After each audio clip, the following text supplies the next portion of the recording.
आवश्यक क्षमता आणि व्होल्टेज रेटिंगसाठी ग्रुप कॅपॅसिटर. सर्वांना नमस्कार. या व्हिडिओ सत्रात आवश्यक क्षमता आणि व्होल्टेज रेटिंगसाठी कॅपॅसिटरचे गट करूया. ऑब्जेक्टिव्ह: या व्हिडिओच्या शेवटी तुम्ही मालिका आणि समांतर संयोजन कॅपॅसिटर कनेक्ट करण्यात सक्षम व्हाल. कॅपॅसिटरच्या मालिका कनेक्शन बद्दल चर्चा करूया. जेव्हा कॅपॅसिटर एकामागून एक जोडलेले असतात तेव्हा त्याला मालिका सर्किट म्हणतात. दिलेल्या सर्किटमध्ये कॅपॅसिटरच्या उजव्या हाताच्या प्लेटवर C1 डाव्या हाताच्या प्लेटशी जोडलेले आहे आणि C2 ज्याची उजव्या हाताची प्लेट तिसऱ्या कॅपॅसिटरच्या डाव्या हाताच्या प्लेटशी जोडलेली आहे C3. ध्रुवीकृत कॅपॅसिटरच्या बाबतीत ते योग्य ध्रुवीयतेसह योग्यरित्या जोडलेले असले पाहिजे. जसे की C1 चे नकारात्मक टर्मिनल C2 च्या सकारात्मक टर्मिनलशी जोडलेले आहे, C2 चे नकारात्मक टर्मिनल C3 च्या सकारात्मक टर्मिनलशी जोडलेले आहे आणि असेच. नॉन पोलराइज्ड कॅपॅसिटरच्या बाबतीत तुम्ही या कॅपॅसिटरपासून कोणत्याही बाजूने मालिका जोडू शकता. आम्ही आधी चर्चा केल्याप्रमाणे मालिका सर्किटमध्ये विद्युत प्रवाह सारखाच राहतो, तर मालिका कनेक्ट केलेल्या कॅपॅसिटरमध्ये Q चार्ज होतो, समान राहते. फॅराड हे कॅपॅसिटन्सचे अत्यंत मोठे एकक आहे. बहुतेक इलेक्ट्रॉनिक आणि इलेक्ट्रिकल उपकरणांमध्ये फॅराड मूल्यांसह कॅपॅसिटर वापरले जात नाही. बहुतेक कॅपॅसिटर सामान्यतः मिलीफॅराड्स MF, मायक्रोफॅराड्स MF आणि नॅनोफॅराड्स NF मध्ये रेट केले जातात. 1 millifarad is equal to 10 to the power -3 farads is equal to 0.001 farads. 1 microfarads is equal to 10 to the power -6 farads is equal to 0.00001 farads. 1 nanofarad is equal to 10 to the power -9 farads is equal to 0.000000001 farads. चला ते आचरणात आणूया. C1 आणि C2 या दोन कॅपॅसिटरची मूल्ये अनुक्रमे 2 आणि 4 मायक्रोफॅराड्स असू द्या.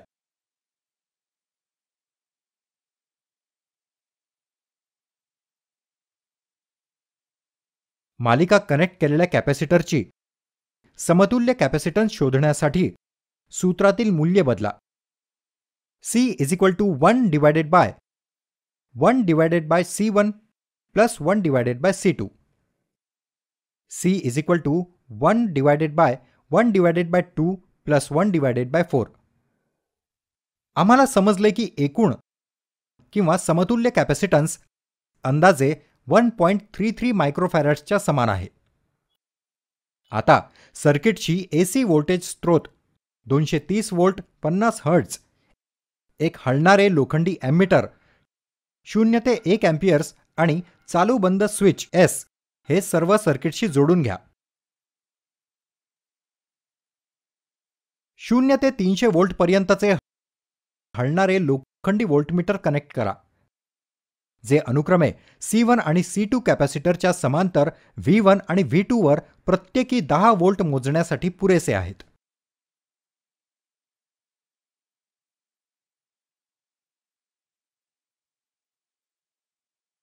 स्विच S बंद करा. दिलेल्या तक्त्यात अॅमीटर्स आणि व्होल्टमीटर्सची मूल्ये लक्षात घ्या. टॅब्युलेशनमध्ये दिल्याप्रमाणे C1 आणि C2 कॅपॅसिटर्स बदला. खालीलप्रमाणे मोजलेले वाचन सत्यापित करा.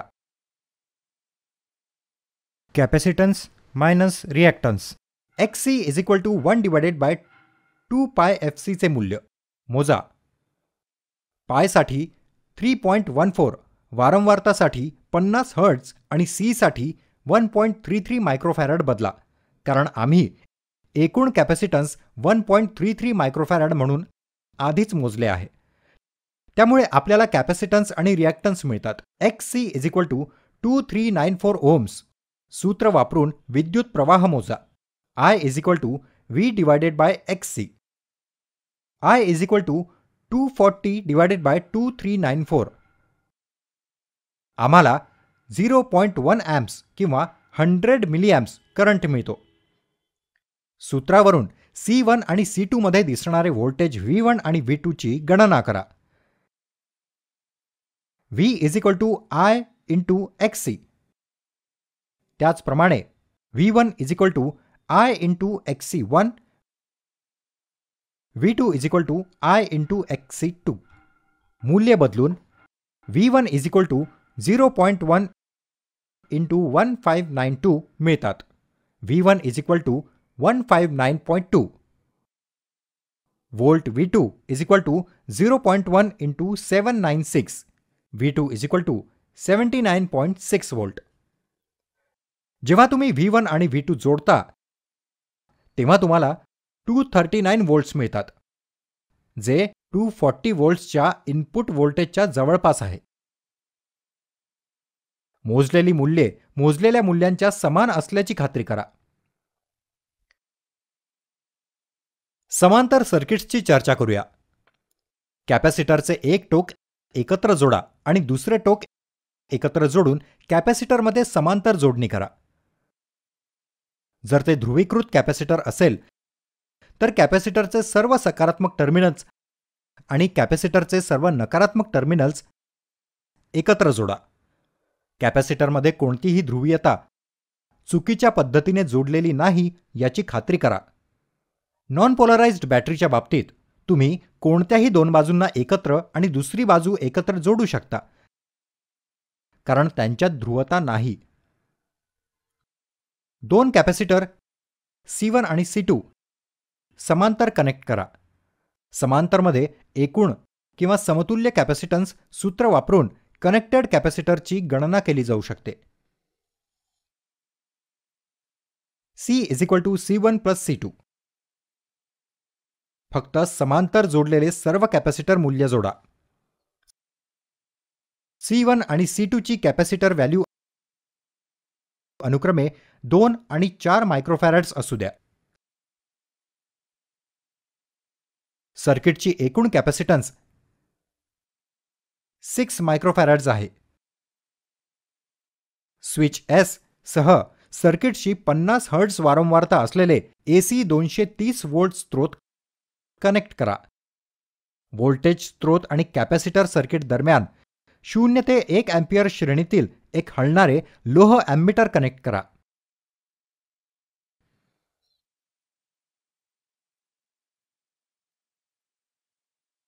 कॅपॅसिटर सर्किटमध्ये 0 ते 300 व्होल्ट पर्यंतचे फिरणारे लोखंडी व्होल्टमीटर कनेक्ट करा. S स्विच बंद करा.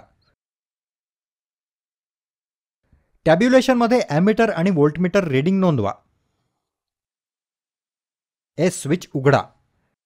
टॅब्युलेशनमध्ये दिल्याप्रमाणे कॅपॅसिटर C1 आणि C2 वेगवेगळ्या मूल्यांनी बदला आणि त्याचप्रमाणे त्यांची पडताळणी करा. प्रक्रिया: मोजलेल्या मूल्याची गणना केलेल्या मूल्यांसह पडताळणी करूया.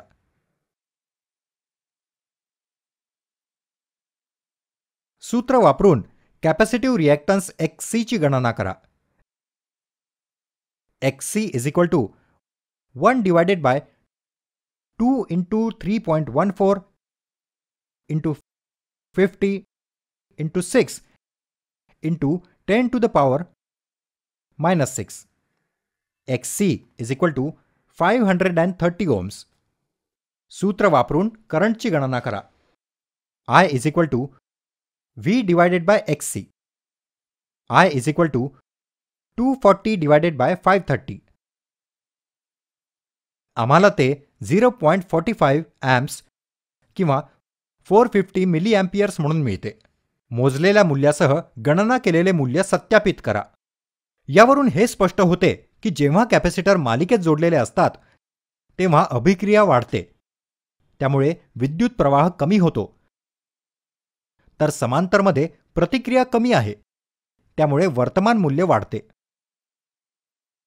मालिका आणि समांतर सर्किट्सच्या संयोजनात कॅपॅसिटरच्या गटबद्धतेबद्दल चर्चा करूया. C1, C2 आणि C3 असे 3 कॅपॅसिटर घ्या आणि त्यांची मूल्ये अनुक्रमे 2, 4 आणि 6 मायक्रोफॅरेड्स असू द्या. कॅपॅसिटर C2 आणि C3 समांतर कनेक्ट करा. सर्किट डायग्राममध्ये दर्शविल्याप्रमाणे कॅपॅसिटर C1, C2 आणि C3 सह कॅपॅसिटरशी कनेक्ट करा. खालीलप्रमाणे सूत्रे वापरून एकूण कॅपॅसिटन्सची गणना करा. कॅपॅसिटर C2 आणि C3 ची मूल्य जोडा, कारण ते समांतर जोडलेले आहे. 4 + 6 = 10 मायक्रोफॅरेड्स. आता सर्किटमध्ये 2 कॅपॅसिटर 2 आणि 10 मायक्रोफॅरेड्स आहेत. आता सूत्रातील मूल्य बदला. C = 1/1/C1 + 1/C2, कारण ते C = 1/1/2 + 1/10 मालिकेत जोडलेले आहे. मग एकूण कॅपॅसिटन्स मूल्य 1.66 मायक्रोफॅरड आहे. आता सर्किटची AC व्होल्टेज स्त्रोत 230 व्होल्ट 50 हर्ट्झ, एक हलणारे लोखंडी एमिटर 0 to 1 amps आणि एक चालू बंद स्विच S सर्व सर्किटसह जोडणी करा. सर्किटच्या समांतर voltmeter V 0 to 300 volt connect करा. आणखी 2 फिरते लोखंडी व्होल्टमीटर V1, V2 कनेक्ट करा, प्रत्येक 0 ते 300 व्होल्ट पर्यंत. सर्किटमध्ये दाखवल्याप्रमाणे V1 C1 ला समांतर आहे आणि V2 C2 आणि C3 च्या समांतर आहे. S स्विच बंद करून सर्किटला ऊर्जा द्या. टॅब्युलेशनमध्ये ॲमीटर आणि व्होल्टमीटर रीडिंग लक्षात घ्या. कॅपॅसिटन्स रिॲक्टन्स XC चे मूल्य मोजा. XC = 1/2 pi FC. पाय साठी 3.14, फ्रिक्वेन्सीसाठी 50 हर्ट्झ आणि C साठी 1.66 मायक्रोफॅरड बदला, कारण आम्ही आधीच एकूण कॅपॅसिटन्स 1.66 मायक्रोफॅरड म्हणून मोजले आहे.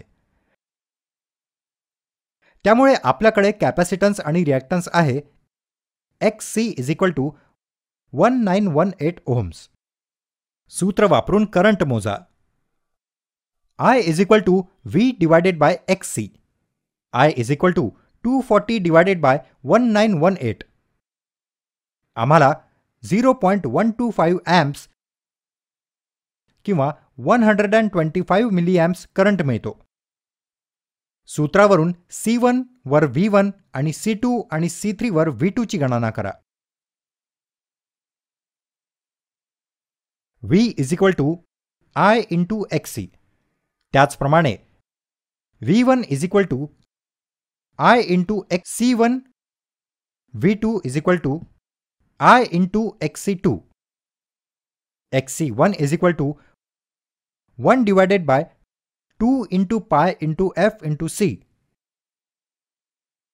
XC1 = 1/2 × 3.14 × 50 × 2 × 10⁻⁻⁶. XC1 = 1592 ohms. XC2 = 1/2 × pi × F × C. XC2 = 1/2 × 3.14 × 50 × 10 × 10⁻⁻⁶. XC2 = 318 ohms. V1 = I × XC1. V1 = 0.125 × 1592. V1 = 199 volt. V2 = I × XC2. V2 = 0.125 × 318. V2 = 39.5 volt. जेव्हा तुम्ही V1 आणि V2 जोडता तेव्हा तुम्हाला 239 व्होल्ट्स मिळतात, जे 240 व्होल्ट्सच्या इनपुट व्होल्टेजच्या जवळपास आहे. गणना केलेली मूल्ये मोजलेल्या मूल्यांच्या अंदाजे समान असल्याची खात्री करा. या व्हिडिओवरून मला आशा आहे की आपण आवश्यकतेनुसार कॅपॅसिटरला मालिका आणि समांतर जोडू शकता. धन्यवाद. तुमचा दिवस चांगला जाओ.